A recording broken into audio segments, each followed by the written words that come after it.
One of my favorite novels of all time is called Ham on Rye by Charles Bukowski. It's a coming of age novel that's set during the Great Depression and it's semi autobiographical.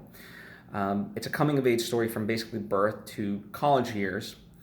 And it's about family dynamics, living in poverty, being bullied, having acne, girls, sexuality, kind of career, and all these things that encompass growing up. And it has that very signature Charles Bukowski prose where it's very succinct, to the point. No word is ever wasted. For me, I put his writing even above, like an Ernest Hemingway, who's supposed to be very direct. But Charles Bukowski, because he's a poet, to me, he uses language in just such an exacting way, even more so than Ernest Hemingway. And it's at times funny, it's at times sad.